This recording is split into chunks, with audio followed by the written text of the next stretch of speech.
talking criminal justice reform, a styrofoam ban, some lakefront property in Geneva, a new 10-year deal in the city of Geneva that's raising a little bit of controversy, and the future of professional baseball in the Finger Lakes. It's Friday, December 13th.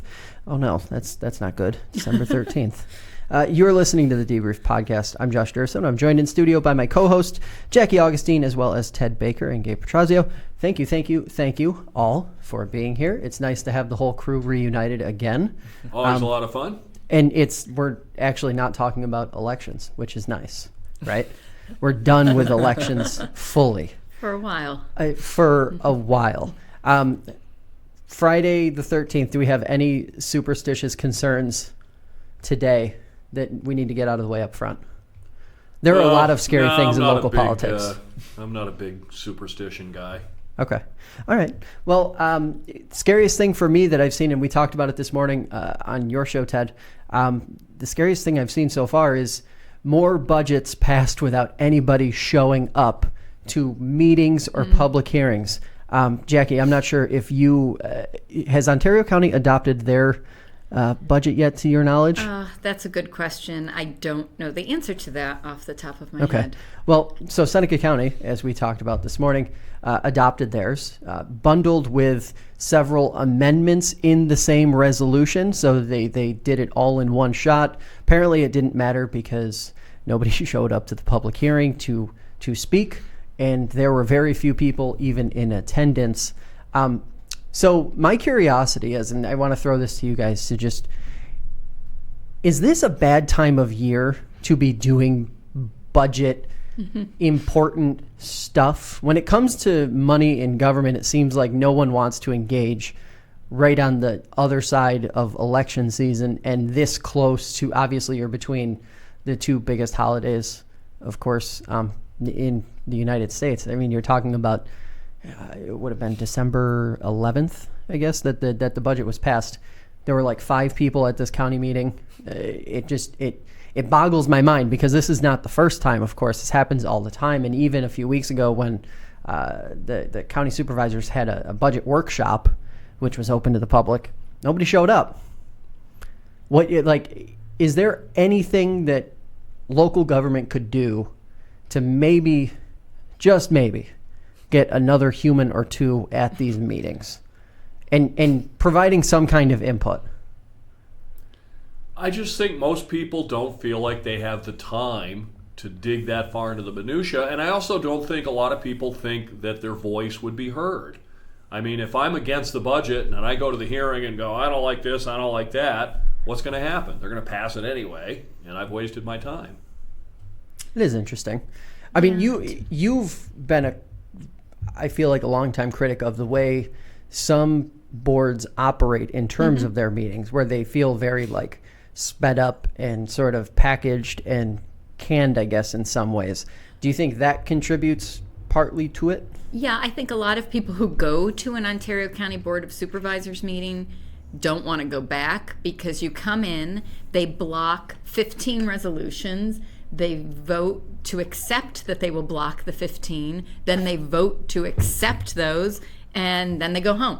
And, they kind of gather in a jovial way with the chairman afterward and kind of joke about how quickly they were able to get out of the meeting. And it doesn't feel like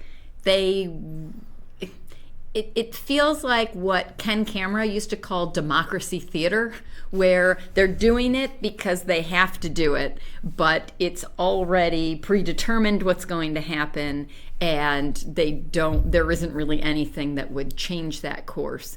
Now, in their defense, in the county supervisor's defense, at least Ontario County, they would say most of the heavy lifting happens in committee.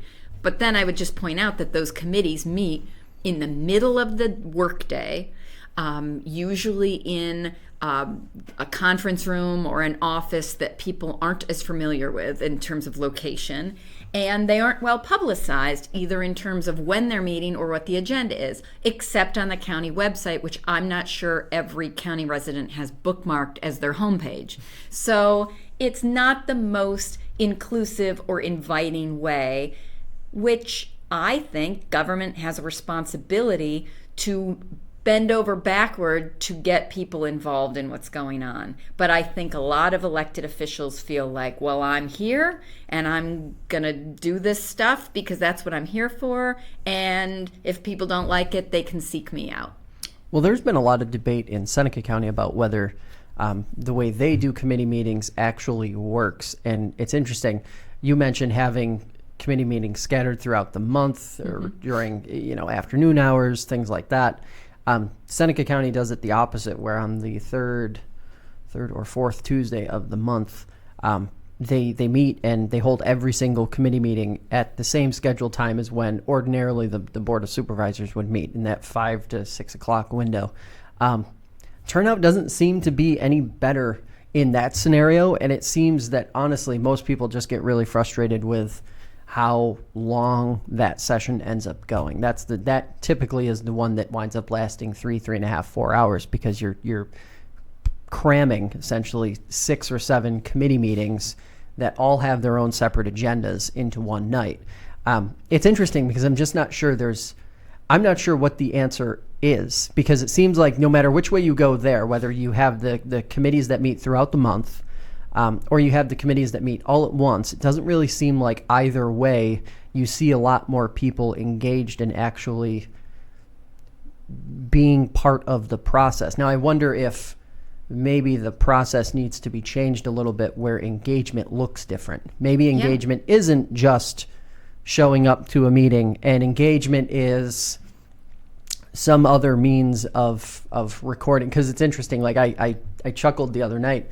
I was at the Seneca County meeting, and every month they accept, I'd say probably around a dozen or up to 2 dozen different forms of communication that the county or that the clerk has received on behalf of the board. And there is a list of those things, but you never really know what any of those things are if you're not there, or even if you are there, you don't really know. Like, you only know a sort of a quick little description and a bullet point. I think there needs to be new ways for elected officials to receive and actually be held to act on the things that people send to them, say to them. Not just, it can't just be show up to the meeting if you give a damn, because, that's just the way it works. Well, and also in defense of the boards, one thing we have to keep in mind is in most budgets, anywhere 70%, some school budgets, it's 80% of spending is mandated, and no one has any control over it anyway. So what we're really arguing about is 20 or 30% of the budget that can be done anything about, because the rest of it's all contracted or mandated spending. Mm-hmm. All right, so first topic of the day, criminal justice reforms are on the way. Lawmakers signaled earlier this week that changes to the reforms adopted earlier last session, no changes to those. They're coming January 1st, and in a lot of cases, we've actually seen that they've already begun implementing around the region. Different counties have just sort of jumped it and said, we'd rather get ahead of this thing than have to deal with it on January 1st. So actually, it seemed, judging from the press releases that our newsroom was getting, it kind of seemed like middle of November was around that time frame when DA's offices and different law enforcement agencies around the Finger Lakes started to act as if the new rules were in place. There have been plenty of headlines. Democrats have largely said that this is a lot of fear-mongering from the right and from law enforcement and that community in terms of what concerns have been raised about the reforms. Meanwhile, a lot of other folks are saying, this was just implemented too quickly. Like, maybe some of these reforms are merited and maybe they need to be implemented, but maybe we needed to pump the brakes along the way and not approach this so quickly. My question for you guys is, what concerns, and Ted, I guess I want to start with you, since you and I are in the same business where we hear this over and over and over again. What concerns have you heard so far that seem valid, and do you think there is an element of fear-mongering or overblowing of those concerns so far? I think there absolutely, without a doubt, is fear-mongering and overblowing of concerns. However, on the other side's argument, I do think it was probably rushed through too quickly. I'm having a hard time understanding where the big problem is. The story from the right is that all these criminals are going to be let loose to run free across the land, and they won't show up for court. What's the difference between a guy being put out on bail and not showing up for court, and a guy getting a ticket with no bail and not showing up for court? I saw, and I should have brought this with me, and I don't remember where I saw it, but there was a piece I saw a few weeks back that said the vast majority of people who don't return for their court dates either forgot or never got the notification when they were supposed to show up. My only problem, I guess, with it is I don't understand that how high a level it went up to. It seems to me for vehicular homicide or something, you might want to keep bail around. But for the most part, I don't see a whole lot of real difference taking place once this goes into effect. I don't understand all of the opposition against it. I just really don't. Jackie, what says you?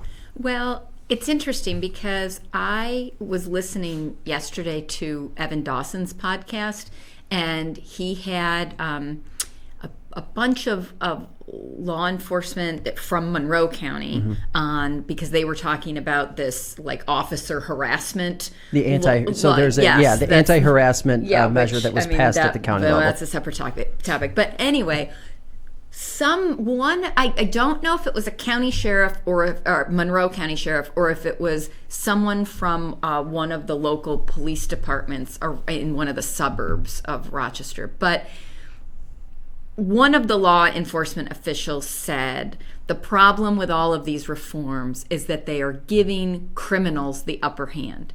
And Evan Dawson had to stop the podcast for a second, pause the conversation and say, these reforms are for people who are accused of crimes, and we have to protect people who are accused of crimes because you are innocent until proven guilty. So to label these reforms as somehow helping criminals, I think belies the underlying issue, which is that we don't understand and accept in our society that there is a legal process, and that legal process needs to be fair, and it should not advantage people who are wealthy, and it needs to be something that is sensible so that people, if they are innocent, if they are proven innocent at the end, haven't suffered irreversible consequences like losing their job or their driver's license or their livelihood. So I think if we reframe it in that way and we back up and say we're not talking about protections for criminals, we're talking about better process for dealing with people who are accused of a crime, maybe that would help, but that nuance seems to be getting lost. So I can't take credit for that. I attribute that to Evan Dawson for pointing out so clearly what I think part of the issue has been, that this is framed as benefiting criminals, which I think we all need to accept is putting the cart before the horse. Law enforcement is not the jury. Right, and as you said, cash bail overwhelmingly punishes poor people. Right. White-collar criminals pay a bail bondsman 10% and they're on their way. Poor people sit in jail 3 weeks, 4 weeks waiting for their trial, and by that time when they're found innocent, they've lost their job, like you say. Yeah. I mean, and I don't think there's any real indication that cash bail compels people to return, because that seems to be the big talking point, is that no one's going to show up for their court date now, and the facts just don't match that opinion. It's interesting, and there was a bit of anecdotal evidence that I did want to share, but to that end, I agree. Like it seems like cash bail is used primarily as a measure to keep people from leaving in the first place, so that they have no choice but to show up. It literally enforces them showing up by preventing them from leaving before they have to show up. Which kind of seems to run contrary to the whole concept on its face. The anecdotal evidence, though, I guess the best example I could find recently, Seneca Falls Police Chief Stu Peenstra highlighted an example where essentially an individual was charged with felony assault in Seneca Falls, an order of protection against the victim and the place of business where the assault happened was issued, but they were not held because of the pending changes. about a week and a half, 2 weeks later, that person violated the protective order. They were arrested again. And to that end, I'm not sure what the next step was in that process, if they were actually held or if they were released again. But it kind of goes back to the point. That seems to be the kind of example that law enforcement is pointing to, saying, look, this guy assaulted another person or was accused of assaulting another person. This person spent, in this example, 3 days, I believe, in the hospital. And this, the accused was then able to return again to that place. Which the accused could also have done if he'd put up bail. Right. So I don't see that distinction that they're trying to make. It's interesting because it does, and sort of carrying that logic a step further, it does also seem like there's an element or an assumption being made that the folks, a lion's share of the folks who would be held on bail would also simultaneously not be able to make bail. Which is a really interesting sort of caveat to the whole thing, too. Gabe, what are your thoughts as the college student in the room? I'm curious, what is the pulse among younger people when it comes to this issue in general? Yeah, I think building also off of Ted, I think something that we need to look at in New York State is pretrial services, which are lacking in the area. I think that text messaging and things of that sort to notify people that they have court dates and that they're supposed to be there is really crucial. And we don't really have that institutional capacity at this time to kind of develop that. And I think that is the one flaw in this policy reform, is that we really haven't developed pretrial services in a way where we can hopefully help people who are being accosted by the institution, by the system, who can't make bail, to then go out and then possibly return to make sure that they're on their deadline for their trial, because then they'll be considered a fugitive and things of that sort. But I think for like college students, you see in the paper from time to time that college students are being arrested for things, and then they're held in jail, and then they'll get out. And a lot of times on the campus you could see that these people have the most wealth and that they're able to pay out of that more times than not usually. So I think it's interesting to see that it's a wealth disparity, I think, in that respect, and also income inequality, where those who have wealth are able to obviously surpass the system, not lose their job, and are able to keep their license and things of that sort. But for those who are disenfranchised economically speaking, they have real harms that are associated to the system. As Jackie put, was innocent until proven guilty. So one of the things that I saw in that article that I read was what he was just talking about, which is that states that have implemented things like text notifications, the rate of people showing up for the court date goes way up. In other words, it isn't that people are just saying, I'm not going to court. It's they either don't get a notification or their court date is set, 31 days from now, and they just forget. I mean, it seems weird. You go, how can you forget a court date? But anecdotal evidence. If you're working 3 jobs and you've got kids, I mean, I can imagine how something slips your mind. Well, let me tell you my criminal scoffing story. I got one of those. I had a headlight out. I got stopped for it. Get the little ticket. Have to get it fixed. I got it fixed. Forgot to send the paper in. I'm on the air one morning and I realize I forgot to send that paper in, and I pull out the sheet, and my court date is that morning at 8:30. I'm on the air till 9. So I'm now officially a scofflaw, and so I drive down to the public safety building going, oh my God, what's going to happen to me? And they took care of it. But I mean, that's just, things slip your mind. Yeah. Yeah, and it's interesting too, because a lot of this seems to sort of be centered around the absence of technology, or the absence of useful basic technology, things that we just think about automatically. Text message notifications. It's Christmas season. I'm getting a lot of packages delivered to various places, and let me tell you, if it weren't for text message notifications, I probably wouldn't even remember all of those different things. Like, that is one of the most basic, and it's funny because it's like we talk about different ways for government to hear from the people. Like, technology needs to be used. It has to be used in a sensible way. We talk about this all the time. Amazon can tell me that the driver just turned left on Hamilton Street. Why can't I get a notification when I'm supposed to be in court? Right. So I guess, and there's the other arm of this, which is also the sped up process for prosecution and how that side of things, it kind of remains to be seen how that will play out. It has been interesting, I think.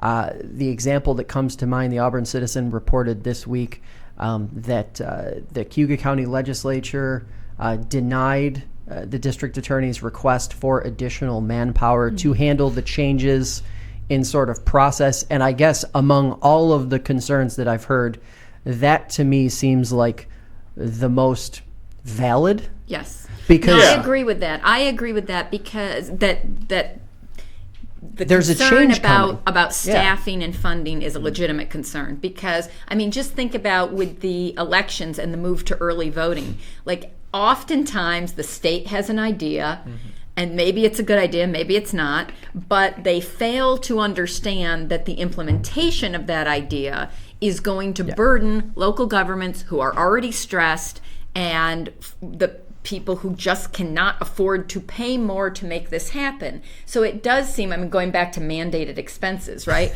There are a lot of expenses that are mandated for things that I might find unnecessary. But then when there's something substantial that seems like an important public policy shift, there is no mandated funding to go along with it. So that, I agree, is a valid concern, that if we want things to improve, like pretrial services, we need to be budgeting at the state level for those things to happen, and not expecting county by county for the counties to solve these problems, which are issues of justice, right? Those are supposed to be universal concerns. It shouldn't be that you get a better process, more justice in a wealthy community than you do, you know, if Pittsford can afford to send out text messages and implement that system, then the people in Pittsford, you know, they have a great justice system. And instead, you know, a smaller community that doesn't have the same tax base has to say, well, actually, we're going to send you a telegram when your court date is, and it may or may not arrive, because if the pigeons are not available, carrier then we pigeons, can't. they're coming. Well, I agree that the sped up discovery could be problematic, but what I also thought about is, if we're not doing all of this booking in bail and everything, doesn't that free up some manpower? Because now, instead of bringing somebody to the jail, putting them through booking, bailing, and sending them on their way, now they get a ticket. So it would seem that there'd be at least some manpower freed up for these additional resources for the sped up discovery. And also, we are supposed to have a right to a speedy trial. And I think we would agree that in our system right now, people don't get very speedy trials. I don't think going to trial, 3 months later would be called speedy. Yeah. I think part of that also, I think the pushback to that idea that there should be this freed up manpower. Overall, yes, in theory, I think there probably will be. But I think the argument, and this is just from listening to some different players in the process talk, it seems like the manpower won't be in the right places. So you may have, at the law enforcement centers around the state and in these counties, you might have more manpower, more freed up manpower, but that doesn't necessarily help the district attorney, who has new prosecutorial duties in the process.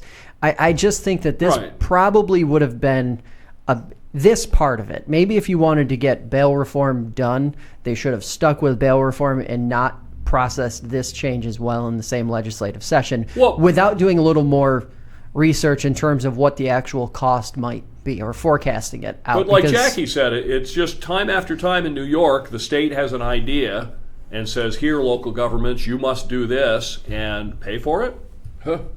However you want.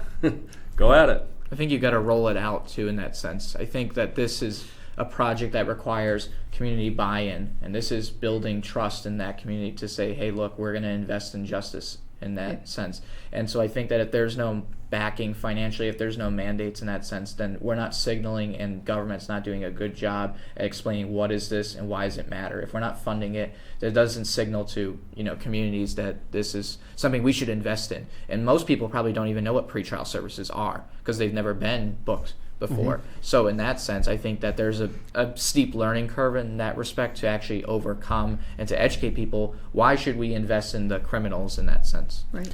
And in our society, let's face it, criminals are those people that we kind of look down our noses on. I mean, that's why we have a two-tiered system where wealthy people can make bail and poor people have to sit and rot in jail for 3 weeks to get their court appearance, to be sent back to jail to sit and rot for another 3 weeks.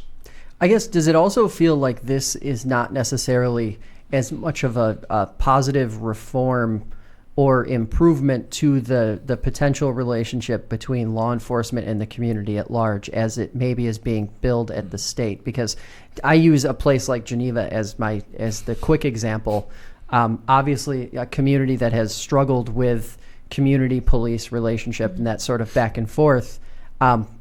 It doesn't seem like this will do anything to help that, even though the state will say this is something that will ultimately improve the relationship between law enforcement and the community at large, because it will create this apparent trust, I guess, because people won't be, the disenfranchised folks won't be victimized in the system as frequently. But is that like that to me, it just doesn't add up. It's like, it's not the same thing. So please, Albany, don't say it's that. If you want to say this is a better system, fine, so be that. But don't say that this is a reform, I guess. I guess the word reform is what really bothers me, because it doesn't really feel like a change that is going to improve the relationship between law enforcement, prosecutors, and the community at large, or those who are accused. Well, yeah, I am not convinced that is a good argument for the changes. I think justice is a good argument for the changes, but no, I agree that I don't see that people will get a direct connection between that and like police community relations. I just think when all's said and done, not that much is going to change, but what's going to happen, the way our media works, is every single story is going to be highlighted, like the one you mentioned. Every single person that would have been on bail before who commits a second crime or goes back to the scene or something, that's going to get highlighted. The 87 people who don't have to sit in jail and show up for the hearing and have their justice meted out, those stories probably aren't going to get focused on. And that's one of the things that I really do hope, when we talk about news and journalism across the state, I do hope that this gets appropriate coverage across the state throughout the first year so that people do understand it. I mean, the balance in terms of where the stories are or what the stories are, the success stories, and also maybe some of the shortcomings that do come up and come along. Ontario County recently heard from concerned citizens, a local group, about the prospect of banning styrofoam in the county. A similar measure is getting batted around Cayuga County as well. Thoughts, guys? Styrofoam ban. Ted, you and I have talked about this, but we've talked about styrofoam before. When the plastic bag ban was going through, we both sort of agreed that if you're gonna do plastic bags, why stop there? Why not start going to other things too? My curiosity is twofold. First, on its face, the measure, but then also second, is this going to create a weird dynamic where you have like Ontario County could potentially have this type of ban in place. Seneca County would not have this ban in place. Cayuga County could have this ban in place, and Wayne County obviously is not even considering a ban of this nature. It's like, so you're going county by county, and you could get a styrofoam cup here in Seneca County, but go to Ontario County and no, they just. Well, I see bananas. A business opportunity to set up some black market styrofoam shops myself. I mean, we're a wasteful society. These are wasteful products. A product designed to be used one time and thrown away is wasteful, and we're beginning to see a generational shift where the younger generation is holding our feet to the fire on some of these issues. So, I think it is time that we get rid of some of these things. I mean, plastic bags are wasteful, and they wind up in the trees, and they wind up in the ocean, and so, there's better ways. I mean, I'm old enough to remember, milk bottles out on the back porch. Those glass bottles.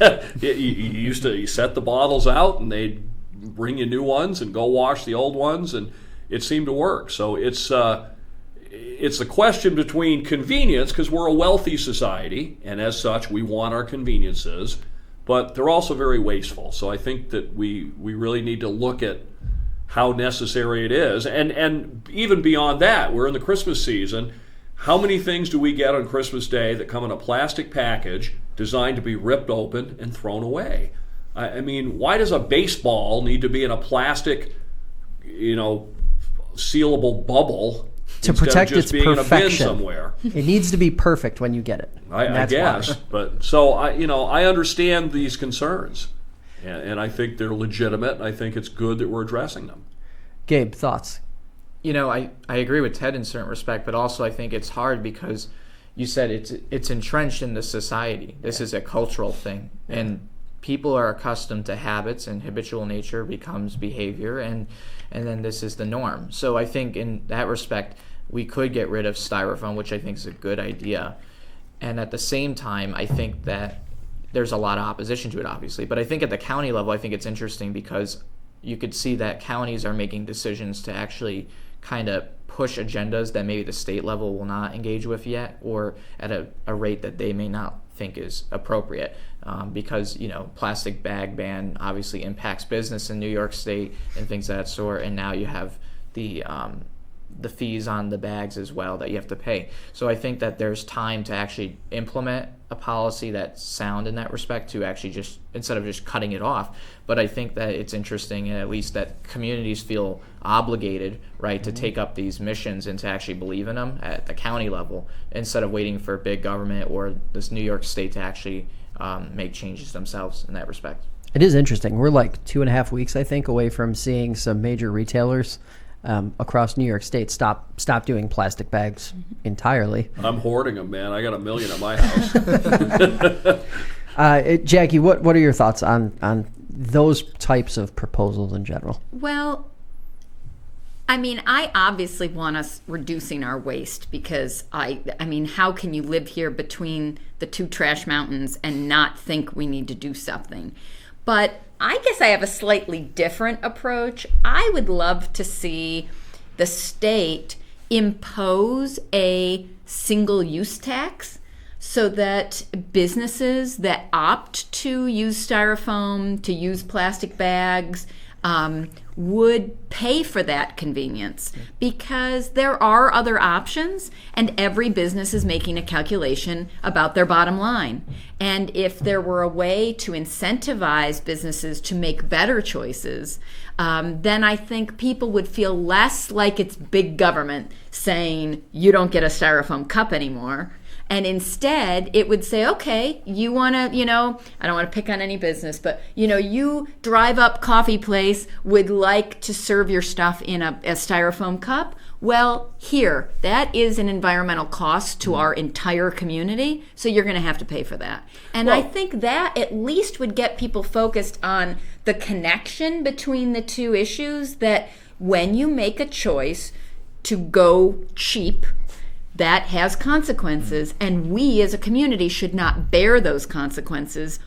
And we pay for this. We pay through diminished air quality. We have real costs that those businesses just pass on to us because they want to pay less for their take-home containers. And that's how deposit laws worked. And Right. if you're old enough to remember when those came in, it was the same argument. Oh, it's the end of the world as we know it, and now everybody just throws them in a bin and goes and gets their nickel back. I guess my issue is just that it seems to, and sort of in the vein that we talked initially with the plastic bag ban, it doesn't seem to go far enough. My fiance and I were out to dinner a couple weeks ago, and she had gotten a to-go container. And on the menu, when we first got there, I had remembered seeing this thing that said, "We don't use single-use anything," or it said something along those lines. So, and when she got the container, it was just a biodegradable, it was still essentially a paper product of some sort. It wasn't like, and I thought to myself, well, we recycle, but a vast majority of people don't, and this is just going to end up in the garbage anyway.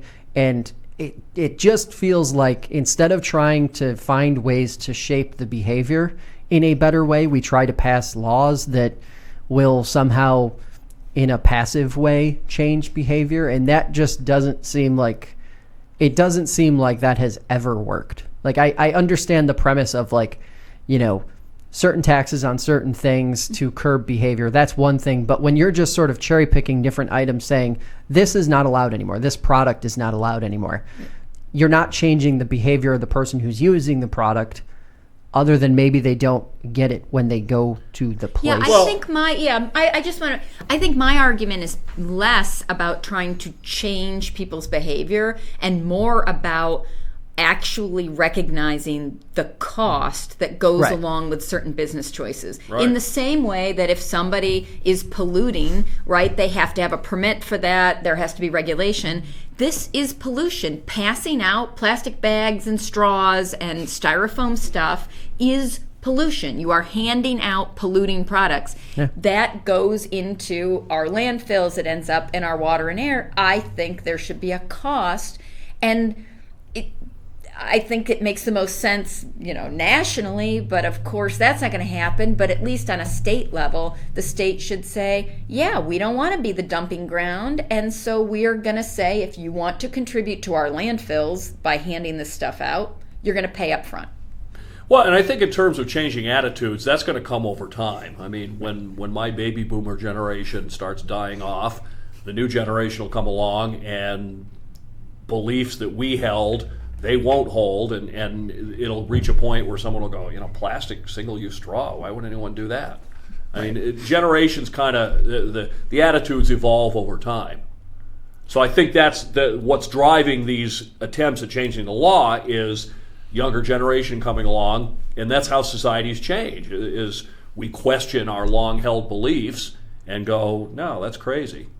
Yeah, and it's interesting because using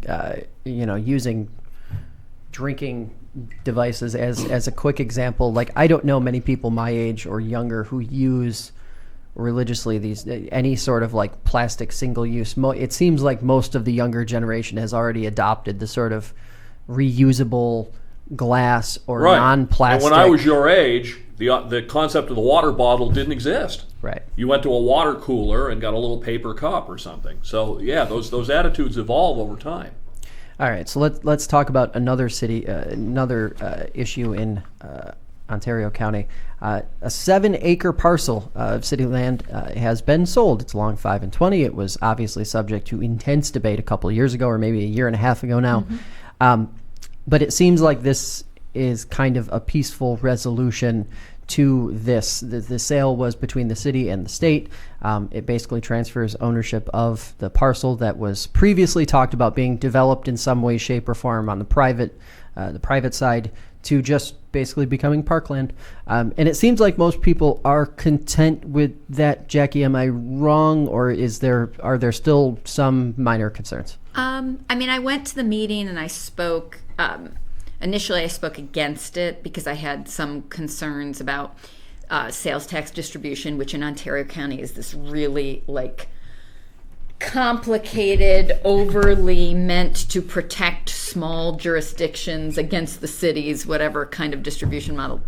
Separate discussion. But Fred Bond, the regional park director, was at the most recent city council meeting and was able to address directly their plans, which is to increase the naturalized area and the wetlands.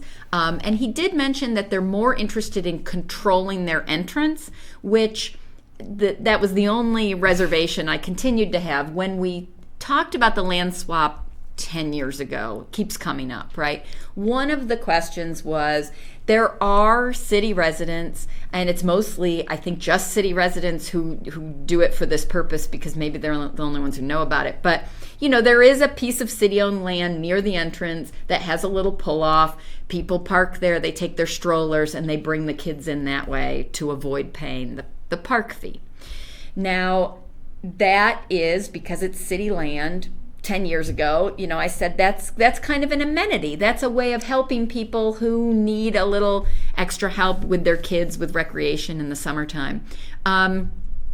They said, Fred Bond said at the meeting, that there won't be any, even though the purchase does include the actual roadway itself, that they aren't moving the gatehouse. They aren't going to do anything that would prevent regular vehicles from still getting in and accessing that city parcel, which now gets more use for disc golf than it does maybe for kids' recreation. So, as that parcel has changed over time. I think the concern was more about that side, I guess the west side of the entrance, than the east. And now, since this will keep it hopefully forever green, I mean, the process of alienating parkland, the city of Geneva has done it before, the corner of Exchange and Lake Street. That was an alienation process, but that was long, that was complicated. I saw that happen. I can't imagine that the state park would undertake something like that for that portion right there. So yes, now I feel much better. And that would require some movement out of Albany too, I would assume, right? There would have to be has to be an equal trade. I don't know if that's an equal trade across the park system or if it's within the same jurisdiction. I don't really know those details, but I guess I'm maybe overly naive. But when he came in and said, this is what we're going to do, I feel comfortable that that's what they will actually do with it.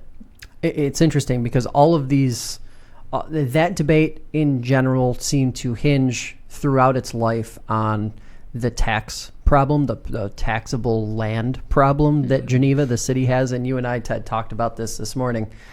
It seems like no matter what the city does in a situation like that, there are going to be some residents who say, well, wait a second, this just continues the trend that the city has been on for the last 20 plus years where it doesn't work. The balance isn't right. Well, as part of the whole lakefront development issue, and it came up in some of the council debates, is a lot of people say there's a lot of land there. We could have some limited development, not right up to the lake, but further back a little bit between 5 and 20 in the lake. You could have some commercial development that would generate taxable income, but still have the open room, still, don't take away the walking path. And so that's the two issues kind of go together, that whole issue of the lack of taxable property on the tax roll. So that's why a lot of people are saying, gee, we could have some development, not ruin the lakefront, but find a balance. But the problem is it's been very difficult to find a balance because you have kind of the business people that want to pave over the whole thing and the green people that don't want anything. It's interesting. Another city issue that we got to talk about. Hobart and William Smith colleges will pay the city of Geneva $2.4 million over the next 10 years as part of a newly minted deal between the two. Some residents voiced concern about an outgoing city council making this decision. Is the deal, two questions, I guess, is the deal good or bad? And do we have a problem with city council making this decision in December at one of those meetings that I was agonizing over earlier in the show because probably turnout was not that great? Jackie, let's start with you. I was there. I spoke. And the meeting was not horribly attended. I mean, I think that there were people in the audience there to watch. Only a couple of people spoke. But I do think there was a general puzzle about why an agreement that doesn't expire until the end of 2021 would be taken up in 2019 by a council made up of 7 people who aren't going to be on council in a month.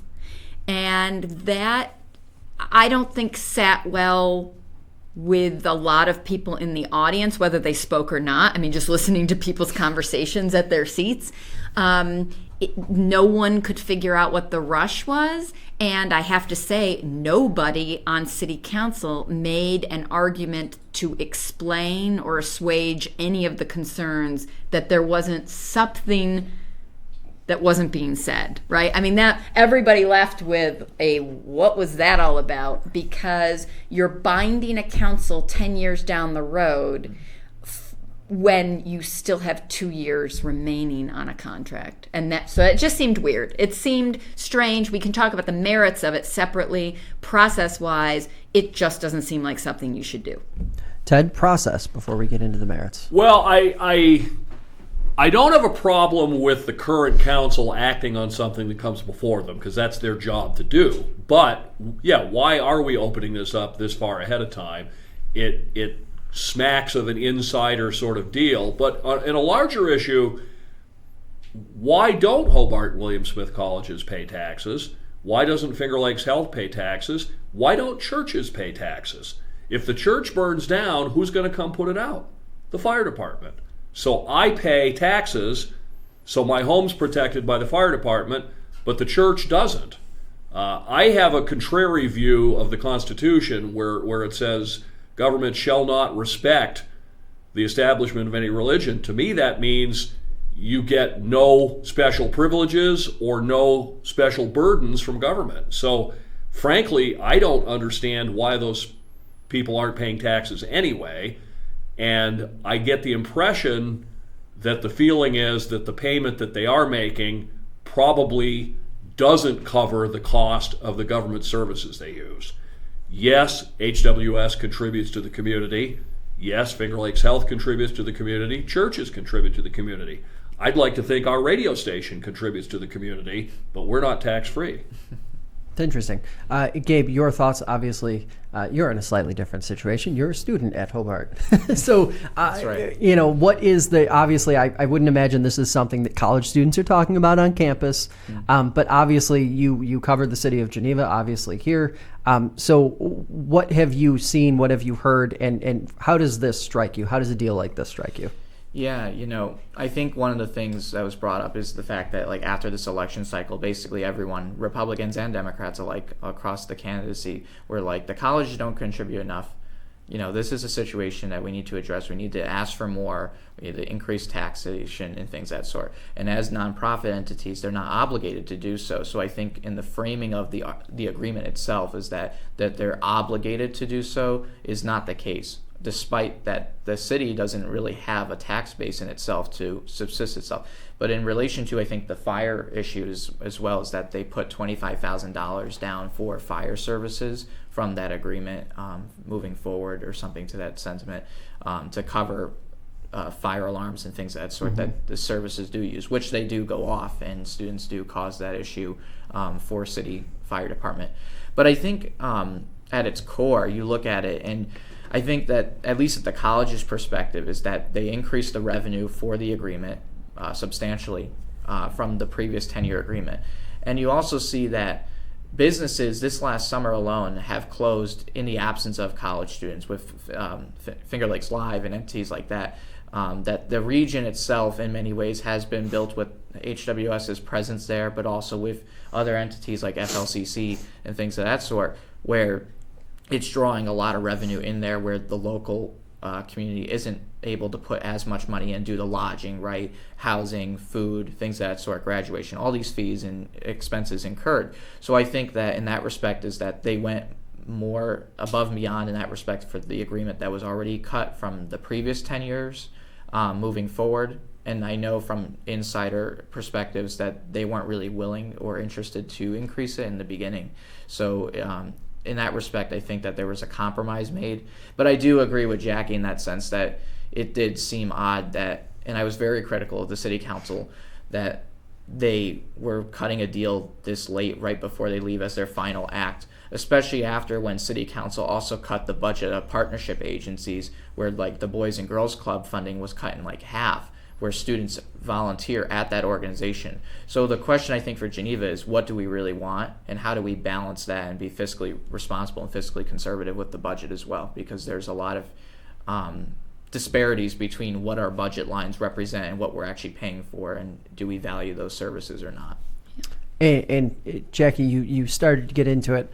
The merits of a deal like this, it seems like no matter what, and this is just my perspective, but whenever we're talking about any kind of, whether it's in the economic development realm or whether it's just a deal between a city or a county or a town and a large entity of some sort, it seems like the deal never feels big enough, and that tends to be the rub of a lot of the average taxpayers, like Ted is talking about.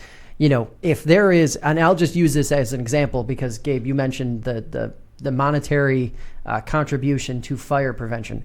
If there is a fire on that campus in Geneva, the response from not just the city but surrounding fire districts would be significantly different than if there's a fire on Pulteney Street. Or just, a random house or whatever the case may be. Like, to me, that is where the issue becomes complicated for the average taxpayer, because it seems like it in some ways it's trying to put this large entity and the average taxpayer on the same on the same level, when that just doesn't seem like a fair setup, or it doesn't seem equitable between the two parties. Yeah, I have to say, and I'm sorry, Ted, but I don't agree that tax exemptions for churches and other entities are a bad thing, right? Like I think that civic organizations, including secular and non-secular, serve critical purposes that make a community where you want to live. I've said time and time again, Geneva wouldn't be Geneva but for the colleges, the experiment station, FLCC, the hospital. I mean, the contributions to the vitality of the region and the offerings and the cultural diversity, that is what makes Geneva a great place to live. However, that being said, I do think that there needs to be a recognition, as Ted was saying, that services are services. Water, sewer, fire, police protection, roadways, road maintenance. Those things are collective responsibilities of all of the users of those services. And I do think that's where the rub is. People feel like the colleges, the roads through the colleges are paved by the city, are maintained by the city. If there is a fire alarm, which since going to the county 911 system, there are far more and this came up at the meeting.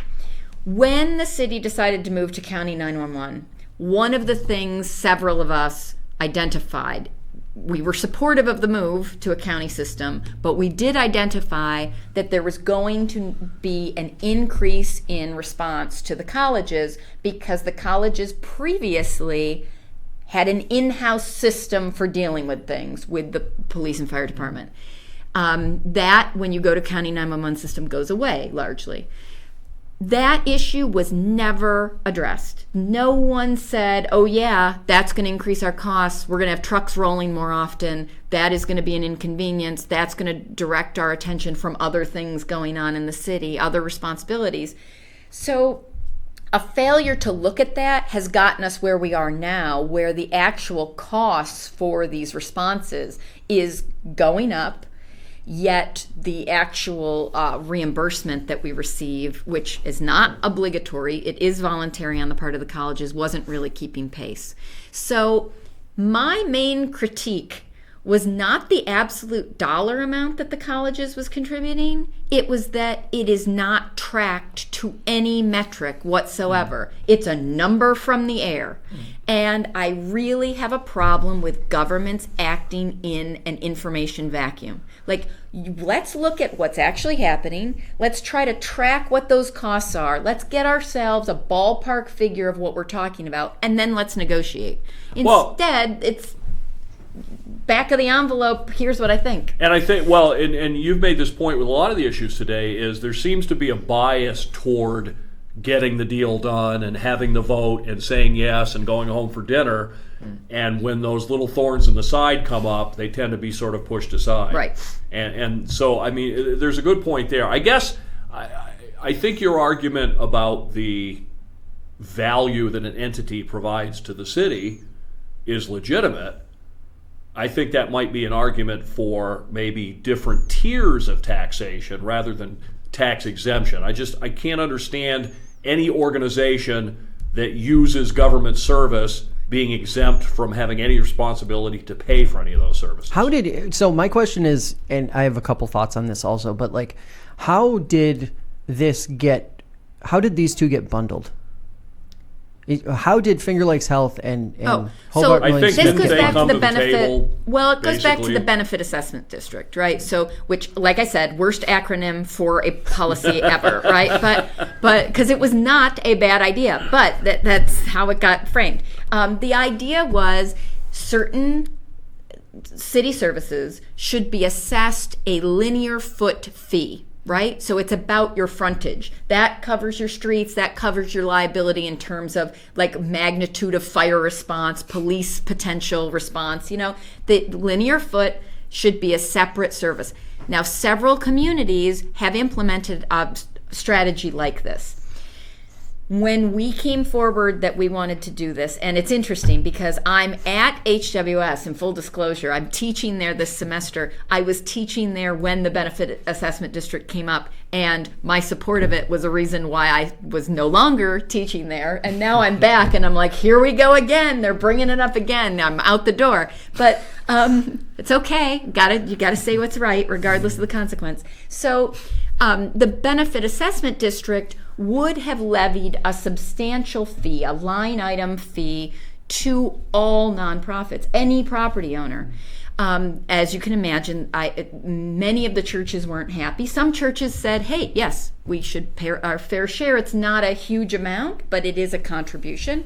But the hospital, the colleges, and the experiment station, although let's remember, the experiment station in Geneva is the New York State arm. It's not the Cornell Private University arm. There is some overlap, but it's not. It's a different entity you're dealing with. So it's state property that we're talking about mostly. Anyway, that would have, for most property owners in Geneva, resulted in a lower annual bill. But it would have been a substantial increase for current nonprofits that aren't paying anything. So the colleges led the way with the hospital in threatening to sue us. They said, go forward with this, we will sue you. We've got great attorneys, we will bury your attorneys. You don't want this, you'll end up with nothing. So how about this deal? And one of the caveats in the agreement is that the city had to agree not to pursue this benefit assessment district. So that's how the two got lumped together. And that's why when they talked about it last month, a couple of people said, well, we're not going to reinstitute the benefit assessment district and get sued.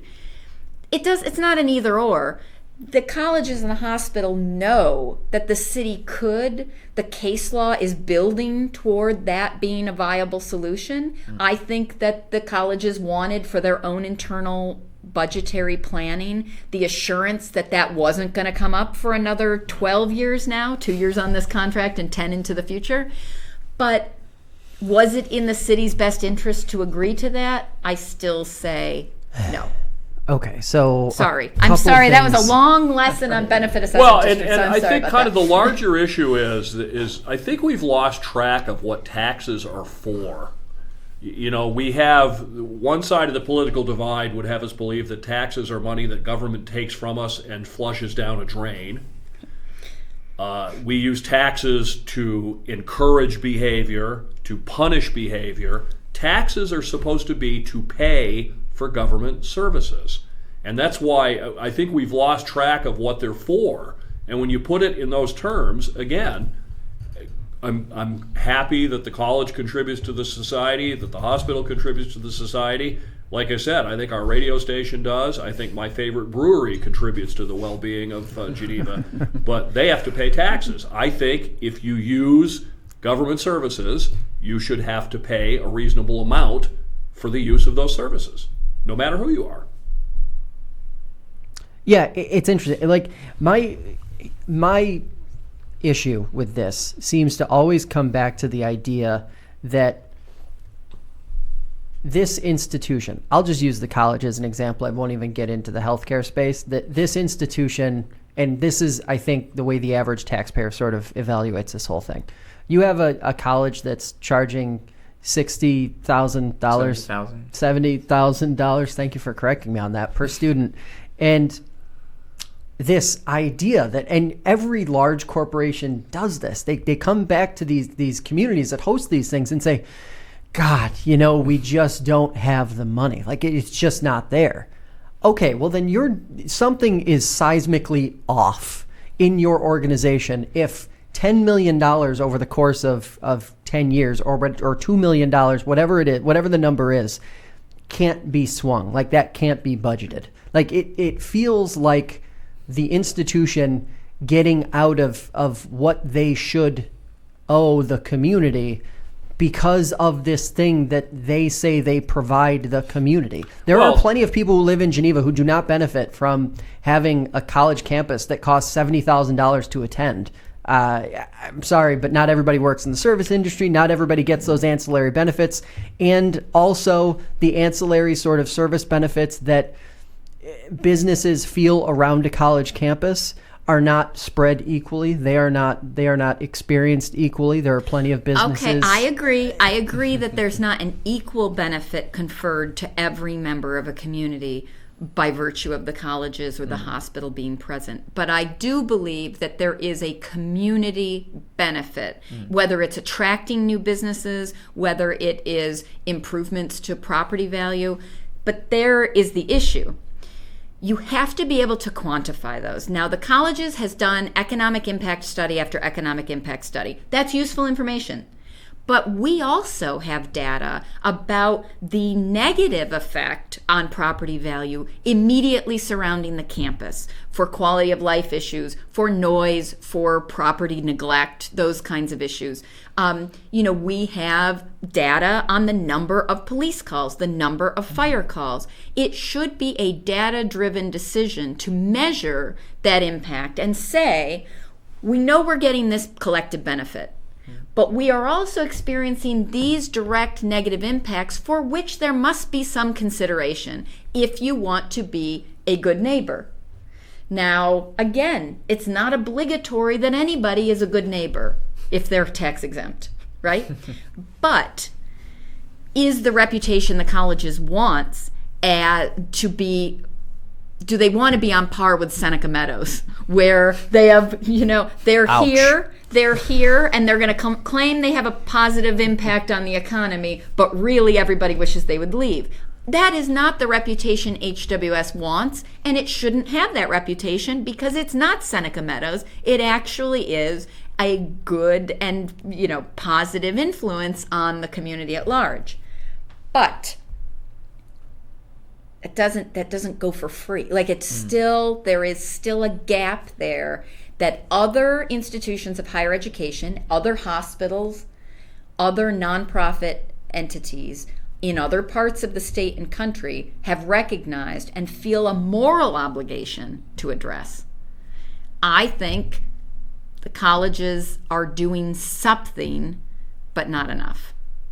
There needs to be a data-driven solution. Yes. You're completely right about that. But apparently we're not. Your idea of data-driven, fact-based discussions in politics will never catch on. Don't Unfortunately. say that. No. Well, it's not going to catch on in this I know. application for at least 12 years. You're absolutely right. That's we with the technology we have, we ought to be able to put dollars and cents figures. This is the benefit we get. This is the cost you impose on us, and we should be able to balance those factors out and come up with a number and say, this is what you owe us, or this is what we owe you. I have to believe in my heart that eventually people will get sick of haphazard, arbitrary government, that they will understand that government serves a legitimate purpose and that we are all in it together trying to make sure that it is deployed effectively and efficiently. I'm 60 years old. I hope you all see that day. I know that I won't. Okay, so our last topic of the day, and we don't have much time to talk about it, but I do want to go around the table and at least get some broad ideas. The Auburn Doubledays might not, and Ted, I'm going to start with you on this one. The Auburn Doubledays might be facing extinction. Basically, a deal between Major League Baseball and Minor League Baseball could spell the end of professional baseball in some communities. Batavia and Auburn, I think, are the two local-ish examples. They say that there will be baseball of some kind preserved in communities like Auburn, but if it's not affiliated with, I have been to several minor league games in my life. Last year I went to a couple. I went to one in Auburn, and it wasn't that well attended, it seemed. Is this if it has no affiliation with Major League Baseball, I can only imagine that attendance is going to get worse and worse. And at what point do you continue to maintain a stadium and an expense at little or no return. Well, here's the thing. Minor League Baseball serves two purposes. On the local level, it's entertainment, and the teams are locally owned. In the case of the Double Days, the city owns the team, the city owns the park. Major League Baseball would just as soon fold up the minor leagues and put all of their player development in a big complex in Florida somewhere. The wild card in all this that a lot of people aren't really talking about is that Major League Baseball operates under an antitrust exemption granted by Congress. And if they go through with this plan, congressmen, including Chuck Schumer in the Senate, will go to baseball and say, that's a nice antitrust exemption you have. It'd be a shame if something happened to it. I don't think this plan is going anywhere. I really don't, because Congress holds that antitrust exemption. If baseball loses that, all hell breaks loose with their financial model. So my belief is that this was kind of a trial balloon floated. I don't think you're going to see it happen. The discussion will continue because, for all the reasons we've been talking about, nobody wants to spend money. Major League Baseball doesn't want to spend money. They don't want to subsidize these teams where, for every minor league player who's drafted, I think 1 out of 50 or something makes the major leagues. But my prediction is that little will come of this, at least this time around. That's interesting. That's not what I expected. My issue tends to be when I see elected officials get involved in things related to sports. When they start, well, and that's why they are, though, because that Major League Baseball, sports is a weird business model because in most businesses you want to crush the competition, but in sports you have to have healthy competition in order to have the league exist. So the Yankees want to beat the Red Sox on the field, but they don't want to run them out of business because then you don't have anyone to play. Okay, so then my question becomes, is it a net loss or a net profit to have these minor league teams continue to operate? And I mean across the spectrum. I wonder if Major League Baseball or even minor league baseball is sort of looking at the numbers and saying, teams like Auburn just aren't, teams like the Double Days just aren't making a profit. And at some point, how long can we subsidize this across the board, right, antitrust regulation or not? I mean, at what point do you have to say, it's black and white, we have to pull the plug? Yeah, I think that minor league baseball might be a nostalgia that we can't afford too much longer, just because there's a glut of televised sports. All due respect to the Double Days. I love them. I go a couple of times a year. But you can sit home and watch a half a dozen Major League Baseball games on TV or on your phone, every night. So it's an issue that's going to have to be looked at. But again, I just think in the short term, I think Major League Baseball floated this out here to see what would happen. A few members of Congress from some of the teams that would be affected have already stepped forward and said antitrust exemption. Mm-hmm. And Major League Baseball does not want to lose that. Gabe, thoughts? Yeah, I think, maintaining the stadiums is going to be a really big issue, and it's a big structural cost. And the big question for me, at least when I was reading that headline, is what happens to these stadiums if the teams were to leave, contrary to Ted's position on that, because, they're a major expense that the towns and those local municipalities have to burden, and they don't really get used all too much aside from maybe the typical minor league team or the college program or the peewees that may use those areas and those diamonds. So I'm interested to see kind of where the structure of the stadiums play out if this were to happen. It is interesting. Jackie, I am curious, as sort of the watchful, ethical eye that we have in the room, is there any kind of, where does that point where elected officials and the folks who are in Major League Baseball and minor league baseball and even local government for that matter come together and say, this isn't working? How should that conversation even look? Well, we had those conversations around McDonough Park in Geneva on a smaller scale, right? Mm-hmm. And I grew up going to Geneva Cubs games, so I like local baseball, but I again, I mean, I think it dovetails with what we were talking about just a second ago with the colleges and nonprofits. There are certain things that contribute to a community's quality of life, and you have to be checking in with residents and asking, how does it affect you if this goes away? And if it's something that people are saying, no, our community is worse for losing this, then you keep investing in it.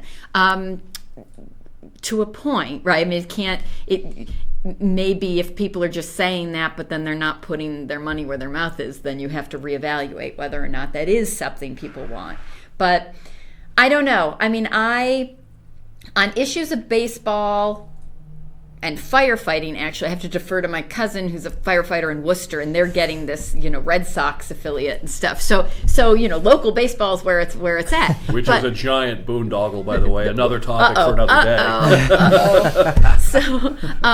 So anyway, I think local governments are just always trying to walk that line between what brings, even if it's an intangible benefit, an economic benefit that you can't really quantify, to our community versus our very limited resources, which have to balance out those other community needs.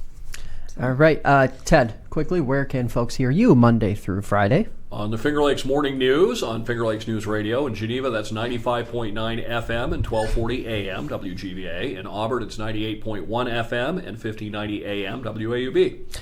And that's all for us today. Ted and I will be back next Friday. For Jackie, Gabe, and Ted, I'm Josh Durso. We will see you next time.